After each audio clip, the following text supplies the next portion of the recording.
அன்பு தமிழ் உறவுகளுக்கு வணக்கம். நெருப்பையும் பகையையும் மிச்சம் வைக்கக்கூடாது அப்படின்னு சொல்லுவாங்க. அதுக்கு ஏற்ற மாதிரி சமீப காலத்தில் ஒரு நண்பரோட நமக்கு கருத்தியல் யுத்தம் நடக்கிறது உங்களுக்கே நல்லா தெரியும்.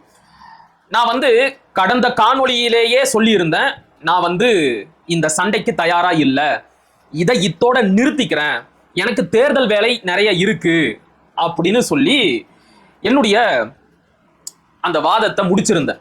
இருந்தாலும் அந்த நண்பர் நம்மை விடுவதாக இல்லை. நான் போட்ட காணொளிக்கு பதில் சொல்றேன் பாரு அப்படின்னு அவர் ஒரு காணொளி போட்டு மறுபடியும் நாம் தமிழர் கட்சி மீதும் நாம் தமிழர் கட்சி நிர்வாகிகள் மீதும் அண்ணன் சீமான் மீதும் பல பொய்யான போலியான குற்றச்சாட்டுகளை முன் வச்சிருக்கிறாரு. இதற்கு பதில் சொல்ல வேணாம் அப்படின்னு நானும் எவ்வளவோ கடந்து போக முயற்சி பண்ணேன். இருந்தாலும் அவரு போட்ட அந்த காணொலியை வச்சுக்கிட்டு பல பேர் என்னுடைய கமெண்ட் செக்ஷன்ல முடிஞ்சா இதுக்கு பதில் சொல்றா பாப்போம், எங்க ஆள் உனக்கு பதில் சொல்லிட்டாரு இல்ல, பதில் சொல்றா முட்டுக்காரா அப்படி இப்படின்னு தரக்குறைவா பேசினாங்க. சோ வேற வழியே இல்லாம அவருக்கு பதில் கொடுக்க வேண்டிய கட்டாயத்திற்கு நாம தள்ளப்பட்டு இருக்கிறோம். கடந்த காணொலியில பேசும்போது எனக்கு முட்டுக்காரர் அப்படின்னு ஒரு பெயரை கொடுத்திருந்தாரு. எனக்கு அதுல பெருமைதான். ஏன்னா நான் இருக்கிற கட்சியை பாதுகாக்க வேண்டிய பொறுப்பு எனக்கு இருக்கு. அந்த கட்சி மீது யாரோ ஒரு நபர் போற போக்குல எந்த ஒரு அடிப்படை சான்றுகளும் இல்லாம பொய்யான போலியான அவதூறான குற்றச்சாட்டுகளையும் கருத்துக்களையும் முன்வைக்கும் போது அதையெல்லாம் எதிர்த்து பேச வேண்டிய கட்டாயமும் பொறுப்பும் எனக்கு இருக்கு. அதனால இந்த முட்டுக்காரர் என்கின்ற பெயரை நான் பெருமையா ஏத்துக்கிறேன். ஆனா இப்ப கடந்த காணொளியில் இவர் பேசிய பொய்யான தகவல்கள் இருக்கு இல்லையா, அது எல்லாத்துக்கும் தகுந்த சான்றுகளோட நான் இப்ப பதில் சொல்றேன். அந்த பதிலையெல்லாம் கேட்டுட்டு இவருக்கு என்ன பேர் வைக்கலாம் என்பதை நாம கடைசியா முடிவு பண்ணலாம். சரியா? இப்ப பதிவுக்குள்ள போறதுக்கு முன்னாடி நான் ஒரு வருத்தத்தை தெரிவிச்சுக்கிறேன். அந்த நண்பருக்கு என்னுடைய மனப்பூர்வமான வருத்தத்தை தெரிவிச்சுக்கிறேன். ஏன்னா கடந்த காணொளியில் பேசும்போது அவர் மீது நான் ஒரு தவறான குற்றச்சாட்டை பொய்யான குற்றச்சாட்டை முன் வச்சுட்டேன். அது என்னன்னா, அவர் இந்த இறைவி LGBTQ சேரிட்டபிள் ட்ரஸ்டை நோக்கி 2 கேள்விகளை முன் வச்சிருந்தாரு. அந்த கேள்விக்கு மட்டும் நேரடியா நீங்க பதில் சொல்லிட்டீங்கன்னா நானே மறுப்பு காணொளி வெளியிடுறேன் அப்படின்னு ஒரு பதிவை அவருடைய ட்விட்டர் தளத்துல போட்டிருந்தார். நான் அந்த பதிவை மட்டும்தான் பார்த்தேன். ஆனா அதே கேள்விகளை நாம் தமிழர் கட்சியை நோக்கியும் முன்வைத்து இன்னொரு பதிவையும் போட்டு இருந்தாரு. நான் அதை கவனிக்கல, உண்மையிலேயே கவனிக்கல. நான் இதை நீங்க நம்பினா நம்புங்க, நம்பாட்டினா போங்க. ஆனா நான் உண்மையாகவே அவர் இன்னொரு பதிவு போட்டதை கவனிக்கவே இல்லை. நான் அந்த ஒரு பதிவை மட்டும் பார்த்துட்டு என்ன நினைச்சுக்கிட்டேன்னா, இவர் பதிவை திருத்திட்டாரு, பதிவை மாத்திட்டாரு. LGBTQ சேரிட்டபிள் ட்ரஸ்ட் அந்த இறைவி அமைப்பும் அதனுடைய நிறுவனர் ஃபாத்திமாவும் இவருக்கு நேரடியா பதில் சொன்ன உடனே இவர் அந்த பதிவை திருத்திட்டாரு அப்படின்னு தவறா நினைச்சுக்கிட்டு தவறான புரிதலோட என்னுடைய காணொளியில பேசிட்டேன். அது என்னுடைய தவறு தான். அதுக்கு நான் என்னுடைய வருத்தத்தை தெரிவிச்சுக்கிறேன். நான் உங்களுக்கு ஒரு வாக்கு கொடுக்குறேன். நான் தவறா பேசின அந்த பகுதியை மட்டும் நீக்கிறேன். மேபி இந்த காணொலியை நீங்க பார்த்து கொண்டிருக்கும் இந்த நேரத்துல நான் அந்த பகுதியை நீக்கி இருப்பேன். அப்படி இல்லைன்னாலும் நிச்சயமா நான் அதை நீக்கிடுவேன் அப்படிங்கிற உறுதியை உங்களுக்கு நான் தரேன். சரியா? செஞ்ச தப்பை ஒத்துக்கிறதுல எனக்கு எந்த ஒரு தயக்கமும் கிடையாது. தப்புனா தப்பு தானே. சோ நான் அந்த தப்பை ஏத்துக்கிறேன். அதுக்கு வருத்தமும் தெரிவிச்சுக்கிறேன். இப்ப இவருடைய குற்றச்சாட்டுகளுக்கு நாம வருவோம். இவர் பேசிய கடைசி காணொலியில் இவர் முன்வைத்த குற்றச்சாட்டுகளிலேயே ரொம்பவும் அபத்தமான பொய்யான குற்றச்சாட்டா நான் எதை பார்க்கிறேன் அப்படின்னா, சில மாதங்களுக்கு முன்னாடி அண்ணன் சீமான் தந்தி டிவியில பிரஸ் மீட் அப்படிங்கிற நிகழ்ச்சியில கலந்துகிட்டு ஓரின சேர்க்கை தொடர்பாக கேட்கப்பட்ட கேள்விக்கு தன்னுடைய பதில சொல்லி இருந்தார். இயற்கைக்கு முரணான எந்த ஒரு செயலையும் நானோ என்னுடைய இயக்கமோ, அதாவது நாம் தமிழர் கட்சியோ ஆதரிக்க மாட்டோம் அப்படின்னு சொல்லியிருந்தார். இப்ப இந்த நபர் என்ன குற்றச்சாட்டு முன் வைக்கிறாரு அப்படின்னா, சீமான் ஓரின சேர்க்கை தொடர்பாக LGBTQ தொடர்பாக தன்னுடைய நிலைப்பாட்டை அறிவித்த பிறகும் கூட அந்த கட்சியின் தகவல் தொழில்நுட்ப பாசறையின் தலைவரான சுனந்தா தாமரை செல்வன் அதையெல்லாம் ஏத்துக்காம கட்சி இந்த விடயத்தில் எந்த ஒரு நிலைப்பாட்டையும் எடுக்கல. எங்களுக்கு எங்களுடைய சொந்த கருத்தை முன்வைத்து பேசக்கூடிய சுதந்திரம் இந்த நாம் தமிழர் கட்சியில இருக்கு அப்படின்னு ஃபோர்த் எஸ்டேட் யூடியூப் சேனல், நம்முடைய அன்பு சகோதரர் அருள்மொழி வர்மனுடைய யூடியூப் சேனல், அதற்கு கொடுத்த பேட்டியை கொண்டு வந்து காட்டி, அந்த பேட்டியில இருந்து இந்த LGBTQ விவகாரம் தொடர்பாக அக்கா சுனந்தா தாமரை செல்வன் பேசிய கருத்துக்களை எடுத்து போட்டு, இங்க பாத்தீங்களா ஒரு கட்சியோட தலைமை பேசியதையே மறுத்து பேசுறாங்க. இதுதான் நாம் தமிழர் கட்சி. இவங்க முன்னுக்கு பின்ன முரணா பேசுவாங்க. ஒரு தலைமை அறிவித்த கருத்தையே நாங்க ஏத்துக்க மாட்டோம் அப்படின்னு இவங்க மறுத்து பேசுறாங்கன்னு ஒரு குற்றச்சாட்டை முன் வச்சிருந்தாரு. இத நான் எப்படி சொல்றதுன்னு தெரியல. ரொம்ப ரொம்ப அற்பத்தனமான கேவலமான ஒரு குற்றச்சாட்டு. இவர் சொல்றாரு இல்லையா, அக்கா சுனந்தா தாமரை செல்வனோட பேட்டி, அந்த பேட்டிய அவங்க கொடுத்தது ஆகஸ்ட் மாசம் 1ஆம் தேதி 2025ஆம் ஆண்டு. போன வருஷம் ஆகஸ்ட் மாசம் 1ஆம் தேதி தான் ஃபோர்த் எஸ்டேட் யூடியூப் சேனலுக்கு அக்கா சுனந்தா தாமரை செல்வன் அந்த பேட்டியை கொடுத்தாங்க. ஆனா அண்ணன் சீமான் அவர்கள் இந்த LGBTQ இயற்கைக்கு முரணான இந்த ஓரின சேர்க்கை உறவு தொடர்பான தன்னுடைய கருத்தை தந்தி டிவியில் முன்வைத்தது 2025 நவம்பர் மாசம். அக்கா சுனந்தா தாமரை செல்வன் அந்த பேட்டியை கொடுத்ததற்கு 4 மாசம் கழிச்சுதான் அண்ணன் சீமான் அவர்கள் இந்த வானவில் விவகாரம் தொடர்பாக தன்னுடைய நிலைப்பாட்டையே அறிவிச்சாரு. ஆனா இவரு அதை அப்படியே தலைகீழா மாத்தி அண்ணன் சீமான் சொன்ன பிறகு இவங்க பேட்டி கொடுத்தாங்க, அதெல்லாம் அண்ணன் சீமான் சொன்னதையே மறுத்து பேசுறாங்க அப்படிங்கிறாரு. இப்ப இதுக்கு என்ன சொல்லலாம்? இது எவ்வளவு பெரிய ஒரு கடுமையான சொற்களை பயன்படுத்தக்கூடாது அப்படின்னு பாக்குறேன். இது எவ்வளவு பெரிய பித்தலாட்டம். இதுக்கு ஸ்க்ரோல்லாம் பண்ணி பார்க்க தேவையில்ல. ஜஸ்ட் ஒரு காணொலியை பார்க்கும் போது அந்த காணொலிக்கு கீழவே இது எப்போது பதிவேற்றம் செய்யப்பட்ட காணொலி என்பதை தெளிவா யூடியூபே குறிப்பிட்டிருக்கும். நீங்களே எடுத்து பாருங்க. அக்கா சுனந்தா தாமரை செல்வன் ஃபோர்த் எஸ்டேட் யூடியூப் சேனலுக்கு கொடுத்த அந்த பேட்டி 6 மாசத்துக்கு முன்னாடி, 6 months பிஃபோர் அப்படின்னு இருக்கும். அண்ணன் சீமானோட Thanthi TV press meet 2 months before அப்படின்னு இருக்கும். அப்ப எது முதல்ல வெளியான காணொலி? அக்கா சுனந்தா தாமரை செல்வனோட பேட்டி தான் முதல்ல வெளியாச்சு. அது வரைக்கும் கூட அண்ணன் சீமான் அவர்கள் LGBTQ தொடர்பாக தன்னுடைய நிலைப்பாட்டை அறிவிக்கல. அவர்கிட்ட யாருமே அதற்கு முன்னாடி அது தொடர்பான கேள்விகளை கேட்டதே கிடையாது. முதல் முறையாக தந்தி டிவி பிரஸ் மீட்ல தான் அந்த கேள்வியை எதிர்கொண்டாரு. அதற்கு தன்னுடைய நிலைப்பாடு என்ன, தன்னுடைய கட்சியின் நிலைப்பாடு என்ன என்பதையும் தெளிவா அறிவிச்சாரு. அதன் பிறகு அக்கா சுனந்தா தாமரை செல்வனோ மற்ற பிறரோ பொது வெளியில கட்சியோட நிலைப்பாட்டை மீறி பேசவே இல்லை. ஆனா அந்த நபர் தன்னுடைய காணொலியில அப்பட்டமா அக்கா சுனந்தா தாமரை செல்வன் மீது ஒரு பொய் குற்றச்சாட்டை முன் வச்சிருக்கிறாரு. இதுக்கு என்ன பண்ணலாம் சொல்லுங்க? என்ன பண்ணலாம்? அவர் என்ன பண்ணணும் அப்படிங்கறதையெல்லாம் நான் சொல்ல முடியாது. அவருக்கு மனசாட்சி என்று ஏதாவது ஒண்ணு இருந்தா அவருடைய தவறை உணர்ந்து அதை திருத்திக்கிட்டோம். சரி, அடுத்த குற்றச்சாட்டு அவர் என்ன சொல்றாரு அப்படின்னா, இந்த LGBTQ சேரிட்டபிள் ட்ரஸ்ட் இறைவி அமைப்பின் நிறுவனர் ஃபாத்திமா எனக்கு கொடுத்த பேட்டியில 2 பெண் ஓரின சேர்க்கையாளர்களை சேர்த்து வச்சேன் அப்படின்னு சொன்னாங்களாம். அவங்க அந்த தகவலை சொல்லும் போது என்னுடைய முகம் அப்படியே இறுகி போயிருச்சான். நான் பயந்து போயிட்டேனா, ஐயோ என்னுடைய பேட்டிக்கு இவங்க இப்படி ஒரு தகவலை சொல்றாங்களே, இது மட்டும் அந்த பிடிவாதக்காரரோட பார்வைக்கு போச்சு அப்படின்னா பெரிய பிரச்சனை ஆயிருமே அப்படின்னு நான் பயந்து நடுங்கனா, அதை என்னுடைய முக பாவனைகளை வச்சே அவர் கண்டுபிடிச்சிட்டாராம். கொடுமை. அந்த நபருக்கு நான் ஒரே ஒரு செய்தியை மட்டும் நினைவுபடுத்துறேன். அவருக்கு இருக்கிற மாதிரியான எந்த ஒரு எடிட்டிங் டீமும் எனக்கு கிடையாது. என்னுடைய சேனலை பொறுத்த வரைக்கும் நான் தான் கண்டென்ட் கிரியேட்டர், நான் தான் கேமராமேன், நான் தான் லைட்மேன், நான் தான் எடிட்டர், நான் தான் தம்ப்நெயில் கிரியேட்டர். ஆளினால் நான் மட்டும்தான். என் சேனல்ல வர ஒவ்வொரு செய்திக்கும் நான் மட்டும்தான் பொறுப்பு. தெளிவா புரியுதா?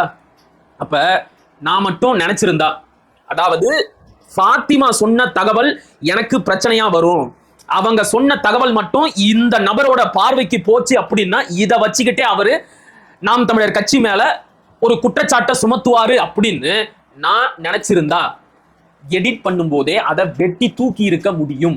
ஆனா நான் செய்யல. ஏன் தெரியுமா? அதுதான் நேர்மை. என்கிட்ட வந்து அவங்க என்ன தகவலை சொன்னாங்களோ அதை அப்படியே உங்களுக்கு கொண்டு வந்து சேர்க்க வேண்டியது என்னுடைய பொறுப்பு. அதைத்தான் நான் செஞ்சேன். ரெண்டாவது, அவங்க சொன்னாங்கல்ல தகவல், அது எனக்கு புரிஞ்சது. அவங்க என்ன சொல்ல வந்தாங்க அப்படிங்கிறது புரிஞ்சது. நீங்களும் புரிஞ்சுக்குவீங்க அப்படின்னு நினைச்சேன். ஆனா பலருக்கும் அந்த தகவல் புரியல. அது என்னங்கிறத நான் விளக்கி சொல்றேன். சரியா? இப்ப என்கிட்ட சொன்ன இந்த தகவல் மட்டும் இல்லாம ஃபாத்திமா ஓராண்டுக்கு முன்னாடி இன்னொரு பேட்டியிலையும் ராஜஸ்தான்ல இருந்து ஓடி வந்த 2 பெண் ஓரின சேர்க்கையாளரை சேர்த்து வச்சாங்களாம். அத தகுந்த காணொளி சான்றோட இவர் வந்து எக்ஸ்போஸ் பண்ணிட்டாராம். என்னுடைய பேட்டியில சொன்ன தகவலும் வேற ஒரு பேட்டியில சொன்ன தகவலும் வேற வேற அப்படின்னு நினைச்சுக்கிட்டு இருக்கிறாரு. அப்படி கிடையாது. ரெண்டுமே ஒரே தகவல் தான். அது என்ன அப்படிங்கறத நான் விளக்கி சொல்றதுக்கு முன்னாடி அவர் போட்டாரு தெரியுமா ஒரு காணொளி, அதே நேர அளவுல நானும் போடுறேன். அதை கொஞ்சம் நிதானமா காது கொடுத்து பொறுமையா கேட்டுட்டு வாங்க. ஒரு உதாரணத்துக்கு வந்து பாத்தீங்கன்னா 2 கப்பிள்ஸ் ஓடி வந்துடுறாங்க. ராஜஸ்தான்ல இருந்து 2 பேர், ஒருத்தர் வந்து இந்து, ஒருத்தர் முஸ்லீம். 11th ஸ்டாண்டர்ட் படிக்கிற ஒரு இந்து பொண்ணு அந்த ஸ்கூல்ல பிரைமரி டீச்சரா இருக்கிற ஒரு முஸ்லீம் பொண்ணை கூட்டிக்கிட்டு வந்துடுறாங்க. ஸோ வந்தது என்னமோ மேஜர் பொண்ணு தான், ஆனா கூட்டிட்டு வந்த பொண்ணு மைனர் தானே, 17-16 வயசு இல்லையா? ஸோ இந்த இடத்துல அந்த பொண்ணை காணான்னு அங்க பிரளயமே வெடிச்சிட்டு இருக்கு. ஸோ 7th டே வந்து மிட் நைட் எனக்கு ஒரு 2 o'clock 1 o'clock கால் பண்றாங்க அந்த கேர்ள்ஸ். இந்த மாதிரி நாங்கள் வந்துட்டோம், எங்க போறதுன்னு எங்களுக்கு தெரியலன்னு சொல்லிட்டு. எங்களை எப்படி தெரியும்னா கூகுள்ல இருந்து எடுத்தோன்றாங்க. அந்த இடத்துல நாங்க வந்து அவங்களுக்கு ப்ரொடெக்ஷன் தான் கொடுக்க முடியும், அவங்கள ஆராய முடியாது இல்லையா? அந்த நைட்டுக்கு அந்த கேர்ள்ஸை வந்து நான் போலீஸ் ஸ்டேஷனுக்கு கூட்டு போக முடியும். என்ன எதுனே தெரியாம நான் போலீஸ் ஸ்டேஷனுக்கு கூட்டு போக முடியாது.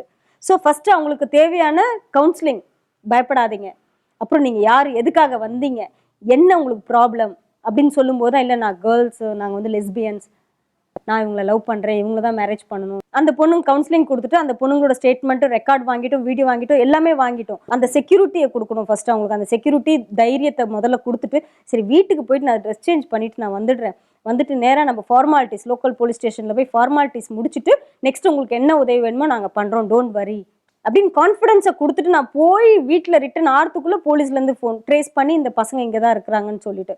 ஸோ சுற்றி அத்தனை போலீஸ் கிட்டத்தட்ட, யூ டோன்ட் பிலீவ், அவ்வளோ போலீஸும் கன்னோடலாம் நிற்கிறாங்க. எனக்கு பயமே வந்துருச்சு, நம்ம என்னடா குலக்குத்தம் பண்ணுன்ற மாதிரி. ஆனால் அந்த மைனர் பொண்ணுன்ற ஒரே ரீசனுக்காக அஃப்கோர்ஸ் நம்ம அனுப்பிச்சு தான் ஆகணும். ஆனால் அங்கே தீர்ப்பு என்னன்னா, இந்த பொண்ணு தான் இந்த பொண்ணை கூட்டிட்டு வந்துட்டாங்க, மேஜர் பொண்ணு தான் மைனரை கூட்டிட்டு வந்துட்டாங்கன்றது தான் ஸ்டேட்மெண்ட் போலீஸோட. ஆனால் அது இல்லை, உண்மை என்னன்னா மைனர் பொண்ணு தான் கூப்பிட்டு வந்திருக்காங்க, மேஜர் பொண்ணு கூட்டிட்டு வரல. புரியுதுங்களா? ஸோ இங்கே வந்து தப்புன்றதை வந்து 2 பேருமே தானே பண்ணியிருக்காங்க. இதை எப்படி ஹேண்டில் பண்ணீங்க? என்ன சொல்யூஷன்? எண்ட் ஆஃப் டே அந்த கேர்ள் மைனர், அவ 100% வீட்டுக்கு தான் போய் ஆகணும். இன்னொன்று, இந்த மேஜர் பொண்ணுக்கு, மேஜர் டீச்சரா ஒர்க் பண்ண பொண்ணுக்கு வந்து உண்மையான ஒரு சொல்யூஷன் கொடுக்கணும் இல்லையா? அந்த பொண்ணு வந்து போஸ்கோல வந்து அவளை அரெஸ்ட் பண்ணிட்டாங்க.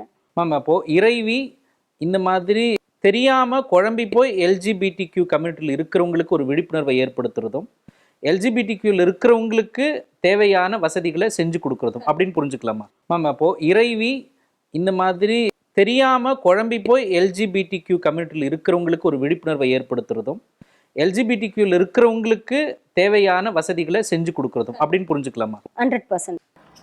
கேட்டிங்களா என்ன சொன்னாங்க? ராஜஸ்தான்ல இருந்து 2 பெண்கள் வீட்டை விட்டு ஓடி வந்துட்டாங்க. ஓடி வந்த 2 பெண்கள்ல ஒருத்தர் மேஜர், இன்னொருத்தர் மைனர். இந்த மேஜர் பெண் இருக்கிறாங்கல்ல, அவங்க ஒரு பள்ளியோட தலைமை ஆசிரியர். அவங்க கூட வந்த மைனர் பெண் இருக்கிறாங்கல்ல, அவங்க அந்த பள்ளியோட மாணவி. ஆசிரியர் மாணவிய கூட்டிக்கிட்டு ஓடி வந்துட்டாங்க. சரி, இவங்களை எப்படி தெரியும்? கூகுள் பண்ணி பார்த்தாங்களாம். இவங்க வந்து LGBTQ சேரிட்டபிள் ட்ரஸ்ட் அப்படின்னு பேர் வச்சிருக்கிறாங்களே, இவங்க நமக்கு உதவி செய்வாங்கன்னு ராஜஸ்தான்ல இருந்து 7 நாள் பல்வேறு வாகனங்கள்ல பயணம் செஞ்சு சென்னைக்கு வந்து இவங்களை சந்திச்சிருக்கிறாங்க. சரியா? இவங்களை சந்திச்ச உடனே பாத்திமாவுக்கு என்ன செய்யறது அப்படின்னே தெரியல. முதல்ல அவங்க 2 பேரையும் உட்கார வச்சு பேசி இருக்கிறாங்க. நீங்க யாரு, எங்கிருந்து வரீங்க, எங்களை எப்படி தெரியும் அப்படின்னு எல்லா தகவல்களையும் கேட்டு தெரிஞ்சுக்கிட்டு அவங்களுக்கு முதல்ல பதட்டப்படாதீங்க, அமைதியா இருங்க, நான் போய் துணி மாத்திட்டு வந்துடுறேன், லோக்கல் போலீஸ் ஸ்டேஷனுக்கு போய் பேசிக் ஃபார்மாலிட்டிஸ முடிச்சிடலாம் அப்படின்னு சொன்னாங்க. அதாவது நீங்க ஒரு விஷயத்தை கவனிச்சிருப்பீங்க. ஓடி வந்த 2 பெண்கள்ல ஒருத்தர் மைனர், இன்னொருத்தர் மேஜர். மைனர் பொண்ண வீட்டுக்கு தெரியாம கூட்டிக்கிட்டு ஓடி வந்தா அது சட்டப்படி தப்பு. அவங்கள சேர்த்து வைக்க முயற்சி பண்ணா அதுவும் சட்டப்படி தப்பு தான். ஃபாத்திமா மட்டும் அவங்க 2 பேரையும் சேர்த்து வைக்க முயற்சி பண்ணியிருந்தா, அவங்களுக்கு அந்த எண்ணம் இருந்திருந்தா, வாங்க நாம போலீஸ் ஸ்டேஷனுக்கு போலாம் அப்படின்னு கூப்பிடுவாங்களா? போனா அந்த மேஜர் பெண்ணையும் அவங்கள சேர்த்து வைக்க முயற்சி பண்ண ஃபாத்திமாவையும் முதல்ல கைது செஞ்சு உள்ள போடுவாங்களா மாட்டாங்களா? இது கூடமா ஃபாத்திமாவுக்கு தெரியாது? இதை தெரிஞ்சுக்காமலையா அவங்க வாங்க போலீஸ் ஸ்டேஷனுக்கு போலாம் அப்படின்னு கூப்பிட்டு இருப்பாங்க?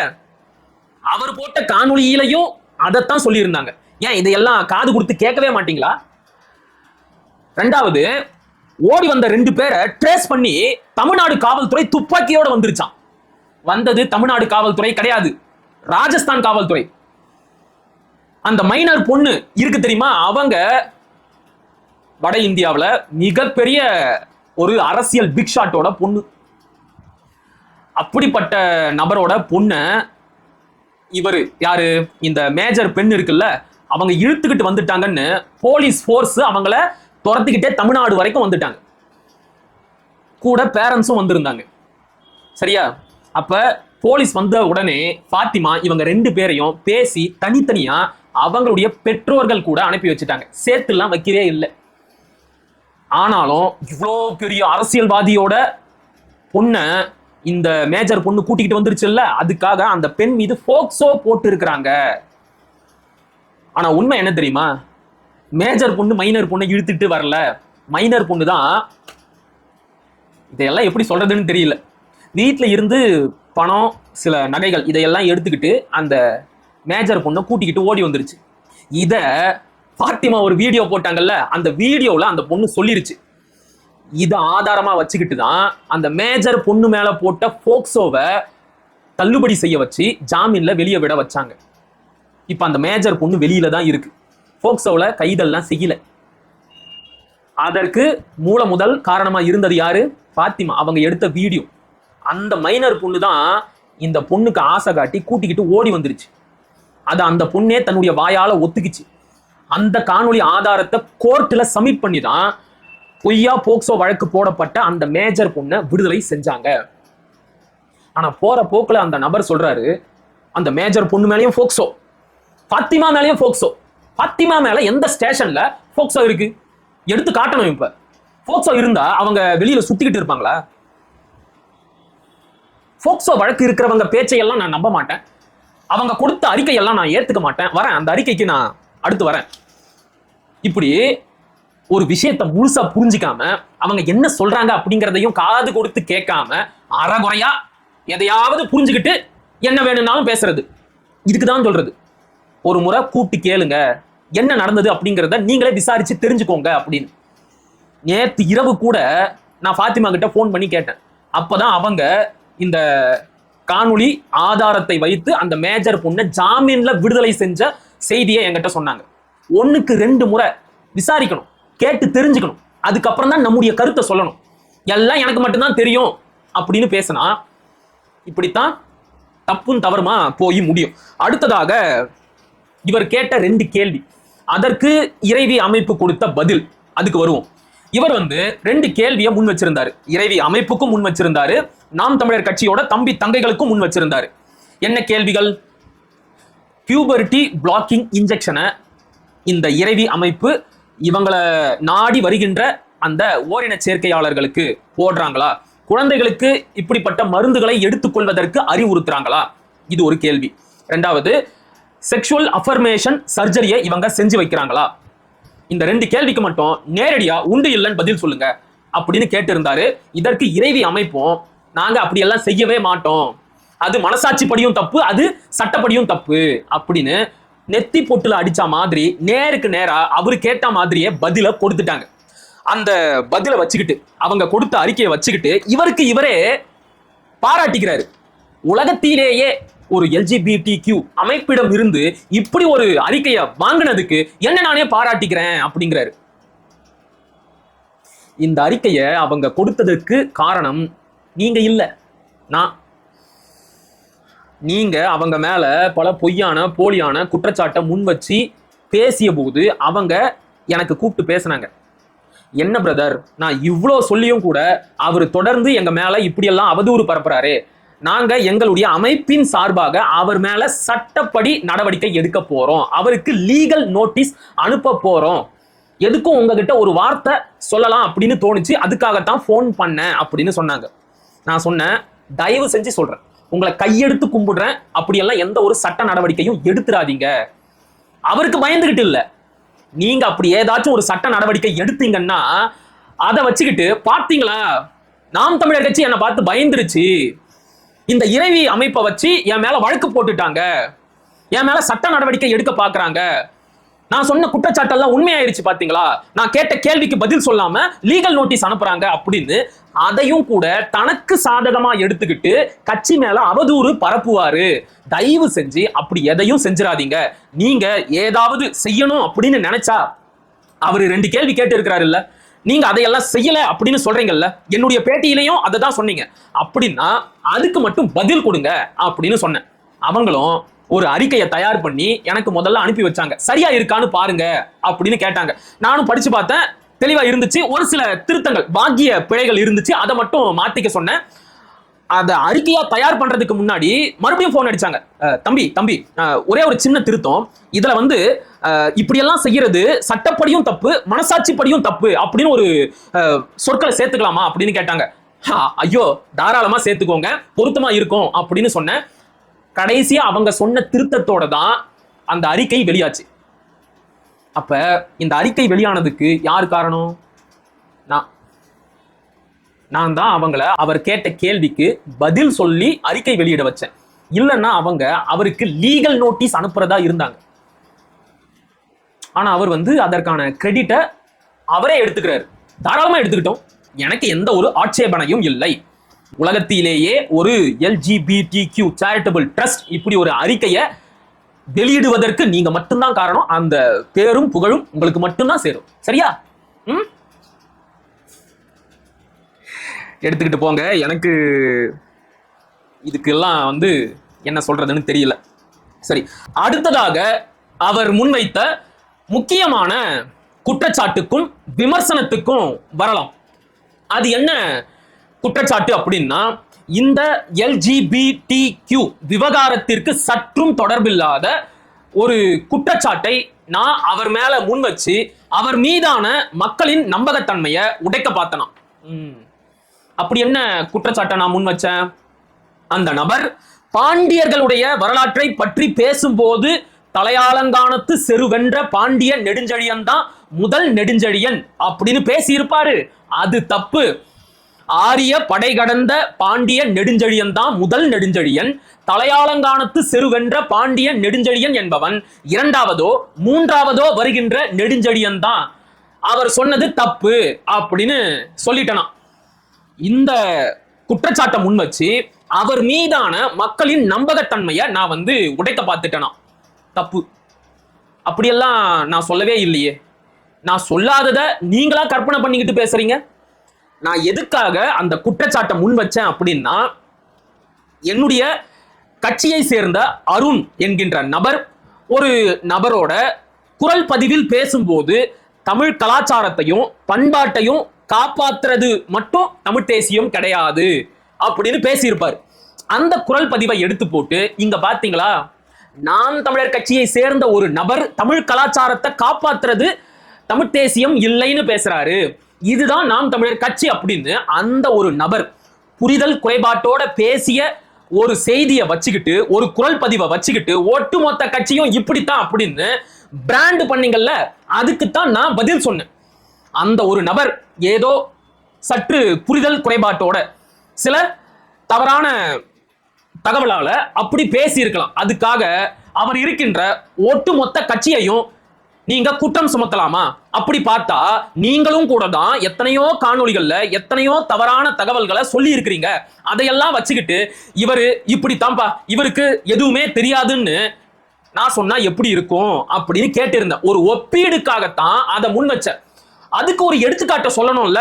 அதுக்காகத்தான் நீங்க பாண்டியர் வரலாற்றை பற்றி பேசிய ஒரு தவறான தகவலை எடுத்துக்காட்டின. மற்றபடி உங்க மேல மக்கள் வைத்திருக்கின்ற நம்பகத்தன்மையை உடைக்கணும் அப்படின்னு எனக்கு எந்த ஒரு எண்ணமும் இல்லை.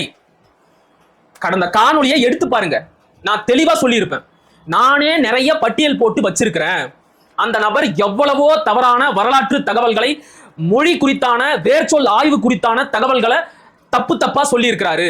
அதையெல்லாம் எடுத்து வச்சுக்கிட்டு பேசணும்னு நினைச்சா நான் எவ்வளவு வேணும்னாலும் பேசுவேன். ஆனா நான் ஒருபோதும் அப்படியெல்லாம் செய்ய மாட்டேன் அப்படின்னு நான் சொல்லியிருப்பேன். ஏன் அதெல்லாம் உங்க காதுல விழவே இல்லையா? நான் என்னமோ அப்படியே திட்டம் போட்டு உங்க மேல மக்களுக்கு இருக்கிற நம்பகத்தன்மையை உடைக்க பார்த்தேன் அப்படிங்கிற மாதிரி பேசுறீங்க. சரி, அதை விடுவோம். எனக்கு ஒரு மறுப்பு கொடுத்தீங்களே, அதையாச்சும் சரியா கொடுத்தீங்களா சொல்லுங்க. நான் என்ன சொல்லியிருந்தேன்? தலையாலங்கானத்து செரு வென்ற பாண்டிய நெடுஞ்செழியன் என்பவன் முதல் நெடுஞ்செழியன் கிடையாது. அவன் இரண்டாவதோ மூன்றாவதோ வருகின்ற பாண்டிய நெடுஞ்செழியன் தான். முதல் நெடுஞ்செழியன் என்பவன் நம்பி நெடுஞ்செழியன், இரண்டாவது ஆரிய படை கடந்த பாண்டிய நெடுஞ்செழியன், அடுத்ததுதான் இந்த தலையாலங்கானத்து செருவென்ற பாண்டிய நெடுஞ்செழியன் வராரு. அதை பற்றி ஆய்வறிஞர் தமிழ் தேனி மயிலை சீனி வேங்கடசாமியை ஒரு புத்தகத்துல ஆய்வு கட்டுரை எழுதி இருக்கிறாருன்னு எடுத்து காட்டினேன். அதுக்கு நீங்க ஒரு மறுப்பு கொடுத்தீங்க. என்ன? சிலப்பதிகாரத்திலேயே இந்த ஆரிய படை கடந்த பாண்டிய நெடுஞ்செழியனை பற்றி இளங்கோ அடிகள் போற்றி புகழ்ந்து பாடும்போது இளம் வயதிலேயே போர்க்களத்திற்கு சென்று பகைவர்களை வெற்றி கொண்ட தென்னர் குலத்தை சேர்ந்தவனே அப்படின்னு பாடியிருக்கிறாரு. அந்த இளம் வயசிலேயே போர்க்களத்திற்கு சென்று பகைவர்களை வென்றவர் இந்த தலையாலங்கானத்து செருவென்ற பாண்டிய நெடுஞ்செழியன் தான். அவருடைய வழியில தான் இந்த ஆரிய படை கடந்த பாண்டிய நெடுஞ்செழியன் வராரு. அப்படின்னா என்ன? நான் சொன்ன மாதிரி தலையாலங்கானத்து செரு வென்ற பாண்டிய நெடுஞ்செழியன் தான் முதல் நெடுஞ்செழியன், ஆரிய படை கடந்த பாண்டிய நெடுஞ்செழியன் இரண்டாவது நெடுஞ்செழியன். இதை பற்றி வரலாற்று ஆய்வாளர் முனைவர் வ குருநாதன் என்பவர் சங்ககால அரச வரலாறு என்ற புத்தகத்திலையும் சொல்லி இருக்கிறாருன்னு ஒரு புத்தகத்தையும் மேற்கோள் காட்டி பேசுறீங்க. ஆச்சரியம். அவரு முதல் முறையாக ஒரு புத்தகத்தை மேற்கோள் காட்டி பேசினத நான் இன்னைக்கு தான் பாக்குறேன். இனிவே அந்த பெருமை எனக்குத்தான் சேரும். போகட்டும். இப்ப இவர் சொன்னார் இல்ல, அந்த சிலப்பதிகார பாடல் வரிகள், அதை நான் அப்படியே படிச்சு காட்டுறேன். இது சிலப்பதிகார புத்தகம், உரையாசிரியர் பதிப்பும் உரையும் டாக்டர் ப சரவணன். சரியா? என்ன வரி அப்படின்னா, இளையர் ஆயினும் பகையரசு கடியும் செருமான் தென்னர் குல முதல் ஆகலின். இதுதான் அந்த வரி. இதற்கு அவர் என்ன விளக்க உரை சொன்னாரு அப்படிங்கிறத முதல்ல சொல்லிடுறேன். அதுக்கப்புறம் அது எவ்வளவு பெரிய தப்பு அப்படிங்கிறதையும் நான் சுட்டி காட்டுறேன். இளையர் ஆயினும் பகை அரசு கடியும், நான் சொல்லாமலேயே உங்களுக்கு புரியும். அதாவது அவர் என்ன சொல்றாரு அப்படின்னா, சின்ன பையனா இருந்தாலும், இளையர் ஆயினும் சின்ன பையனா இருந்தாலும் பகை அரசு கடியும், பகை அரசர்களை போர்க்களத்தில் எதிர்த்து சண்டை போட்டு வெற்றி பெறும் தென்னர் குலம், அதாவது தென்னர் குலம்னா பாண்டியர் குலம், இந்த குலத்தில் வந்தவனே அப்படின்னு ஆரிய படை கடந்த பாண்டிய நெடுஞ்செழியனை தலையாலங்கானத்து செருவென்ற பாண்டிய நெடுஞ்செழியனின் வழி வந்தவனே அப்படின்னு இளங்கோவடிகள் பாடி வச்சிருக்கிறாராம். இதைத்தான் அவர் சொல்றாரு. பாத்தீங்களா? இதை விட வேற என்ன சான்று வேணும் அப்படின்னு கேட்கிறாரு. சத்தியமா சொல்றேன், என்ன சொல்றதுன்னே தெரியல. ஒருமைக்கும் பன்மைக்கும் வேறுபாடு தெரியாதா? அந்த நண்பரை தான் கேட்கிறேன். ஒருமைனா என்ன, பன்மைனா என்ன என்ற தமிழ் இலக்கணம் கூட தெரியாதா? இந்த பாட்டு ஒருமையை குறிக்குதா, பன்மையை குறிக்குதா? நான் மறுபடியும் அந்த பாட்டை படிக்கிறேன், தெளிவா கேளுங்க. குறிப்பா 2 சொற்களை தெளிவா கவனியுங்க. இளையர், இது ஒரு சொல். இளையர் ஆயினும் பகை அரசு கடியும் செருமான் தென்னர், இது 2வது சொல். தென்னர் குல முதல் ஆகலின். இப்ப இந்த இளையர் மற்றும் தென்னர் இது ரெண்டும் ஒருமையா பன்மையா? ஒருத்தரை மட்டுமே குறிக்குதா, இல்லைன்னா பலரையும் குறிக்குதா? இது பன்மை. இளையர் அப்படின்னு தான் குறிப்பிட்டு இருக்கு. இளையவர் இளையவன் அப்படின்னு குறிப்பிடல. இளையவர் இளையவன் என்று குறிப்பிட்டிருந்தால் அது ஒரு நபரை மட்டுமே குறிப்பிடுகிறது அப்படின்னு நாம எடுத்துக்கலாம். ஆனா இங்க இளையர் பன்மை. பன்மை. அடுத்தது தென்னவன் கிடையாது, தென்னவர் கிடையாது, தென்னர். தென்னர் அதுவும் பன்மைதான். தென்னவன் என்றாலோ தென்னவர் என்றாலோ ஒருமை, ஒரு நபரை மட்டுமே குறிக்கிறது அப்படின்னு நாம எடுத்துக்கலாம். ஆனா இங்க தென்னர் அப்படின்னு பலரை குறிக்கிறது. இந்த பாடலின் பொருள் என்ன தெரியுமா? அப்படியே உரையாசிரியரோட உரைய படிக்கிறேன், நீங்களே கேளுங்க. வயதில் மிகவும் இளையவராயினும், இங்கேயும் பன்மைதான், இளையவர் ஆயினும், இளையவன் ஆயினும் கிடையாது, இளையவர் ஆயினும் பகையரசரை தோற்றோட செய்யும் திறன் கொண்டவர்கள் பாண்டிய மன்னர்கள். பன்மை, பாண்டிய மன்னன் கிடையாது, பாண்டிய மன்னர்கள் பன்மை. அப்ப என்ன சொல்றாங்க? வயதில் மிகவும் இளையவராயினும் பகையரசரை தோற்றோட செய்யும் திறம் கொண்டவர்கள் பாண்டிய மன்னர்கள். அம்மரபின் முதல்வன், அம்மரபின் முதல்வன் யாரு? ஆரிய படை கடந்த பாண்டிய நெடுஞ்செழியன். பாண்டிய அரசர்கள் எல்லாருமே சின்ன வயசுலயே போர்க்களத்துக்கு போய் பகை அரசர்களை எதிர்த்து சண்டை போட்டு வெற்றி பெறுவாங்க. அப்படிப்பட்ட பாண்டிய தென்னர் குலத்தில் வந்த குல முதல்வனே அப்படின்னு பொருள். ஒருத்தரை சொல்லல, பலரையும் சொல்லியிருக்கிறாங்க. சரி, ஓகே, நீங்க வந்து பா சரவணனோட உரையை ஏத்துக்கல அப்படின்னா நான் நாவலர் நாமு வெங்கடசாமி நாட்டார் இருக்கிறாரு தெரியுமா, அவருடைய உரையையும் படிச்சு காட்டுறேன், அதையும் கேளுங்க. இதுதான் நாவலர் நாமு வெங்கடசாமி நாட்டாருடைய சிலப்பதிகார உரை. இணையத்துல இருக்கு, தாராளமா நீங்க தேடி எடுத்து படிச்சுக்கோங்க. இப்ப நம்முடைய நண்பர் குறிப்பிட்டார் இல்லையா, அந்த வரி எங்க தெரியுமா வருது? புகார்காண்டம் அந்திமாலை சிறப்பு செய்த காதை, இதுலதான் அந்த வரி வருது. அந்த வரிக்கு நாவலர் நாமு வெங்கடசாமி நாட்டார் என்ன உரை எழுதி இருக்கிறாரு அப்படின்னு படிக்கலாமா? இளையர் ஆயினும் பகையரசு கடியும், இதற்கு என்ன பொருள் அப்படின்னா, தாம் நனி இளம் பிராயத்தராயினும், அங்கேயும் பன்மைதான், இளம் பிராயத்தராயினும் பகை அரசரை ஓட்டவல்ல செருமான் தென்னர் குல முதல் ஆகலின், போரில் மாட்சி உற்ற பாண்டியர், மறுபடியும் பன்மைதான், பாண்டியர் குலத்திற்கு முதல்வன் ஆகலின், பன்மை.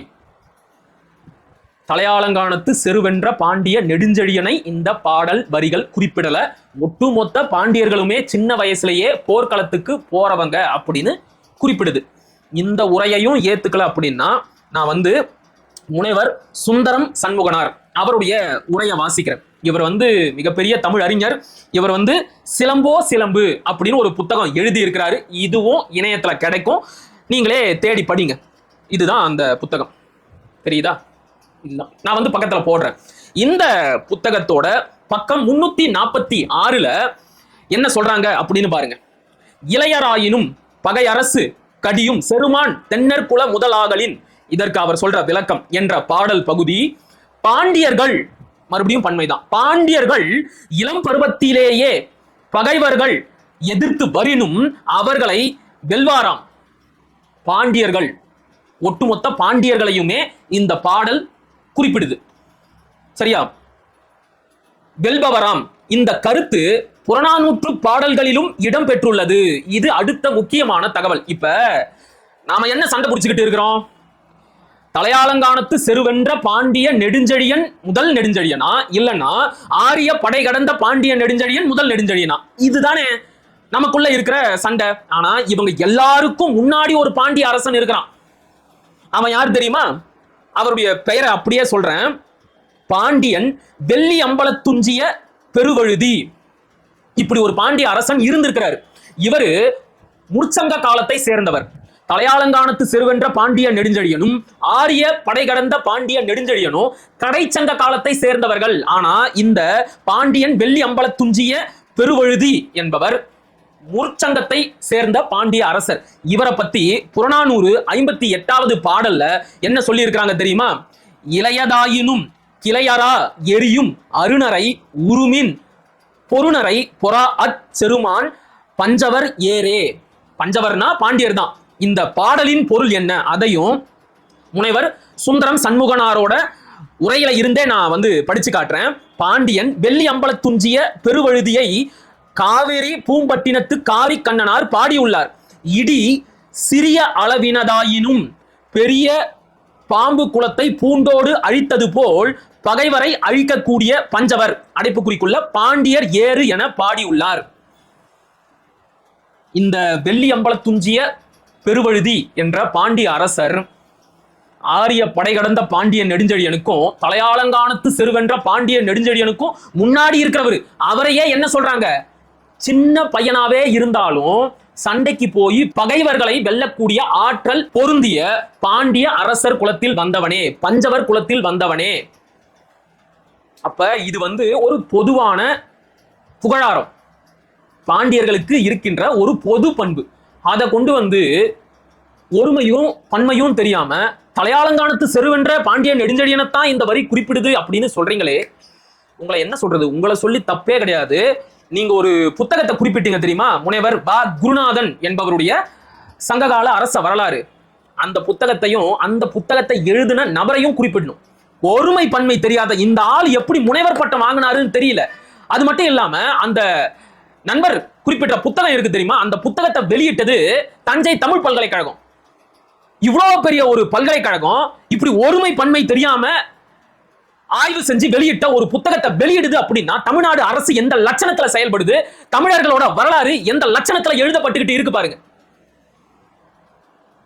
இதுல அந்த நபர் என்ன சொல்றாரு, 10 புக்கு படிச்சு குழம்பி போயிடாதீங்க, 10 புக்கு படிச்சாதான் எது உண்மை என்பதற்கான தெளிவு பிறக்கும். நான் மேலும் சில தகவல்களையும் சொல்லிட்டு இந்த காணொலியை முடிச்சுக்கிறேன். இப்ப இந்த பாடல் வரிகளுக்கான பொருளை நாம விரிவா பார்த்துட்டோம். இருந்தாலும் சில வரலாற்று புத்தகத்தில் இருந்தும் நான் தகவல்களை எடுத்து காட்டுறேன். இது சங்ககால பாண்டியர் அப்படிங்கிற ஒரு புத்தகம். இந்த புத்தகத்தை எழுதியது வித்வான் திரு ஐயன் பெருமாள் கோனார். 1964 இந்த புத்தகத்தை எழுதியிருக்கிறாரு. இந்த புத்தகத்தோட பொருளடக்கம் கண்டென்ட் பேஜை எடுத்து பாருங்க. அவரு சங்ககால பாண்டிய அரசர்களை வரிசைப்படுத்தி இருப்பார். அந்த வரிசையில 8வது இடத்துல ஆரிய படை கடந்த பாண்டிய நெடுஞ்செழியன் வராரு. அவருக்கு அடுத்து 9வது இடத்துல சித்திர மாடம் துஞ்சிய நன்மாறன் வராரு. அடுத்து 10வது இடத்துல தான் தலையாலங்கானத்து செருவென்ற பாண்டிய நெடுஞ்செழியன் வராரு. வரிசைப்படி ஆரிய படை கடந்த பாண்டிய நெடுஞ்செழியனுக்கு பிறகுதான் தலையாலங்கானத்து செருவென்ற பாண்டிய நெடுஞ்செழியனும் வராரு. இதை யார் சொல்றது? வித்வான் திரு ஐயன் பெருமாள் கோனார். அதெல்லாம் கிடையாது, இவர் சொல்றதையெல்லாம் நாங்க ஏத்துக்க மாட்டோம் அப்படின்னா டிவி சதாசிவ பண்டாரத்தார் தெரியுமா, பிற்கால சோழர் வரலாறு என்ற மாபெரும் வரலாற்று ஆய்வு நூலை எழுதியவர். அவருடைய பாண்டியர் வரலாறு என்ற புத்தகத்தை எடுத்து பாருங்க. இப்ப நான் காட்டுற எல்லா புத்தகமும் இணையத்துல இருக்கு, தாராளமா பதிவிறக்கம் பண்ணி படிச்சு பாருங்க. இது டிவி சதாசிவ பண்டாரத்தார் எழுதிய பாண்டியர் வரலாறு என்ற புத்தகம். இந்த புத்தகத்திலையும் முதல்ல அவர் குறிப்பிட்ட நெடுஞ்செழியன் யார் தெரியுமா? பாண்டியன் ஆரிய படை கடந்த நெடுஞ்செழியன். இவருக்கு பிறகு பாண்டியன் சித்திரமாடம் துஞ்சிய நன்மாறன். இவருக்கு பிறகுதான் தலையாலங்கானத்து செருவென்ற பாண்டிய நெடுஞ்செழியன் வராரு. எடுத்து பாருங்க. சோ இது எல்லாம் எனக்கு பத்தாது அப்படின்னா மா ராஜசேகர தங்கமணி அவர்கள் எழுதிய பாண்டியர் வரலாறு என்ற புத்தகத்தை தயவு செஞ்சு வாங்கி படியுங்க. ரொம்ப குறைவான விலைதான், 240 ரூபாய். இந்த புத்தகம் 80களிலேயே வெளியாயிருச்சு. இப்ப தமிழ்நாடு அரசு அதை மறுபடியும் பதிப்பிச்சு வெளியிடுறாங்க. வாங்கி படியுங்க. இந்த புத்தகத்துல அவரு யார முதல் அரசரா சொல்றாரு என்பதை நான் அப்படியே படிச்சு காட்டிடுறேன். முதலாம் நெடுஞ்செழியன், அதாவது எல்லாத்துக்கும் முன்னாடி ஒரு நெடுஞ்செழியன் இருந்திருக்கான். ஆரிய படை கடந்தவனுக்கு முன்னாடியும் தலையாலங்கானத்து செருவென்றவனுக்கும் முன்னாடியே ஒரு நெடுஞ்செழியன் இருந்திருக்கிறார். அவரை பத்தி குறிப்பிடுற இடத்துல இந்த நூலின் ஆசிரியர் மா ராஜசேகர தங்கமணி என்ன சொல்றாரு அப்படின்னா, முதலாம் நெடுஞ்செழியன் தமிழ் இலக்கியங்களில் குறிக்கப் பெறுகின்ற ஆரிய படை கடந்த நெடுஞ்செழியனும் தலையாலங்கானத்து செருவென்ற நெடுஞ்செழியனும் கிறித்துவுக்கு பின்னர் தான் ஆட்சி புரிந்தனர் என்பதை அறிஞர்கள் ஏற்றுக்கொள்கிறார்கள். புரியுதா? அடுத்து, எனவே இந்த நெடுஞ்செழியனுக்கு பின்னரே ஆரிய படை கடந்த நெடுஞ்செழியன் தலையாலங்கானத்து செருவென்ற நெடுஞ்செழியன் ஆகிய இருவரும் ஆட்சி புரிந்தனர். நான் சொன்னல, இவங்க 2 பேருக்கும் முன்னாடியே ஒரு நெடுஞ்செழியன் இருக்கிறாரு அப்படின்னு.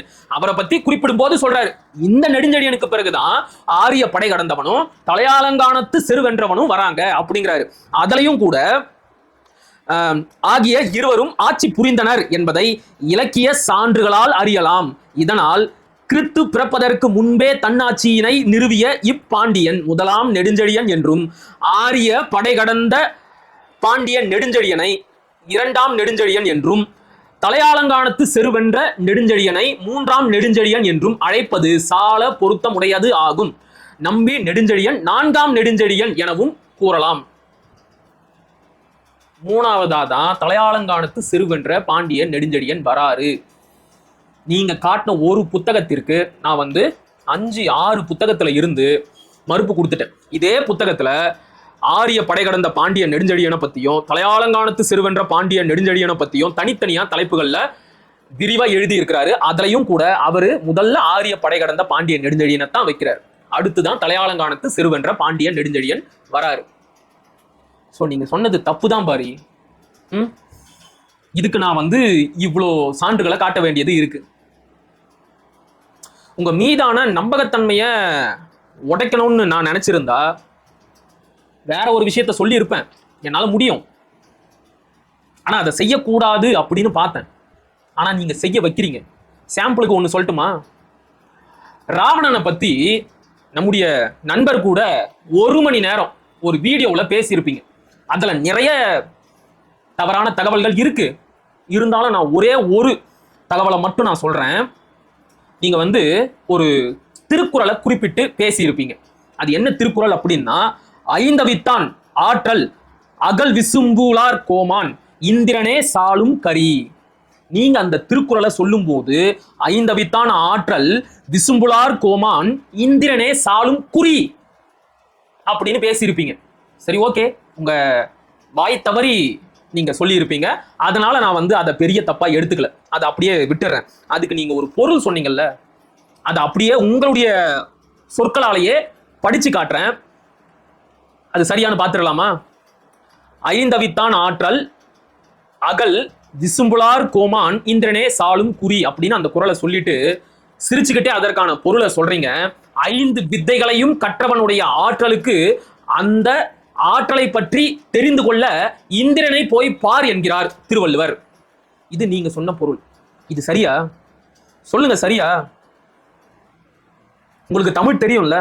5 அவித்தான் அப்படின்னா என்ன? அவித்தல் அப்படின்னா என்ன? அந்த சொல்லுக்கான பொருள் என்ன? இன்னைக்கும் நம்முடைய ஊர்ப்புறங்கள்ல யாரையாச்சும் சாபம் விட்டு திட்டணும் அப்படின்னா உன் கண்ணு அவிஞ்சு போவ, உன் குளம் அவிஞ்சு போவ அப்படின்னு திட்டுவாங்க. அவித்தல் அப்படின்னா அழித்தல் அப்படின்னு பொருள். அப்ப இந்த பொருளோட அந்த திருக்குறளை படிச்சா என்ன பொருள் கிடைக்கும்? 5 புலன்களால் ஆகும் ஆசைகளையும் ஒழித்தவனுடைய வல்லமைக்கு வானுலகத்தாரின் தலைவனாகிய இந்திரனே போதுமான சான்று ஆவான். 5 புலன்கள் இருக்கு தெரியுமா? கண், மூக்கு, வாய், செவி அப்படின்னு. இந்த 5 புலன்களால் ஏற்படும் ஆசைகளை அவித்தவன், அழித்தவனுடைய ஆற்றல் வானுலகத்தில் இருக்கின்ற அந்த இந்திரனுக்கு சமமானது அப்படின்னு நான் சொல்லல. பேராசிரியர் பெருந்தகை என்று பட்டம் வாங்கிய மாபெரும் தமிழறிஞர் மு வரதராசனாரோட உரை இது. அவர் மட்டும் கிடையாது, சாலமன் பாப்பையா, புலியூர் கேசிகன், மொழி ஞாயிறு, ஐயா தேவனேய பாவாணர் எல்லாரும் இந்த உரையத்தான் சொல்றாங்க. ஆனா நீங்க தான் என்னமோ புதுசா சொல்றீங்க. 5 வித்தைகளையும் கற்றவனுடைய ஆற்றலுக்கு அந்த ஆற்றலை பற்றி தெரிந்து கொள்ள இந்திரனை போய் பார் என்கிறார் திருவள்ளுவர் அப்படிங்கிறீங்க. என்ன அந்த 5 வித்தை? இங்க வித்தைங்கிற சொல்லி எங்க வந்துச்சு? இவ்வளவுதான் உங்களுக்கு தமிழ் தெரியுமா? இப்படி இன்னும் 10 விஷயம் இருக்கு. 10 இல்ல 100 விஷயம் இருக்கு. அதையெல்லாம் எடுத்து வரிசை கட்டி பேசி உங்க மேல இருக்கிற நம்பகத்தன்மையை என்னால உடைக்க முடியும். நான் மறுபடியும் சொல்றேன், நான் செய்ய மாட்டேன். நான் இத்தோட நிறுத்திக்கணுமா இல்ல மேல மேல பேசணுமா அப்படிங்கிறத நீங்களே முடிவு பண்ணுங்க. இல்ல நான் பேசித்தான் ஆகணும் அப்படின்னா நீங்க இதற்கு ஒரு பதில சொல்லுங்க. தேர்தல் வேலையெல்லாம் முடிச்சுட்டு அதுக்கு பதில் சொல்றேன். சரியா? மீண்டும் ஒரு காணொளியில் சந்திப்போம். அதுவரை இணைந்திருங்கள். இது உங்கள் நெற்றிக்கண். நான் உங்கள் அசோக் குமார் மகிழன். படிப்போம், பகிர்வோம், பயன்பெறுவோம், கற்போம், கற்பிப்போம், களமாடுவோம். தமிழ் வெல்க, தமிழர் வாழ்க, தமிழ்நாடு வளர்க, தமிழ் தேசியம் மலர்க மலர்க மலர்க. நன்றி, வணக்கம்.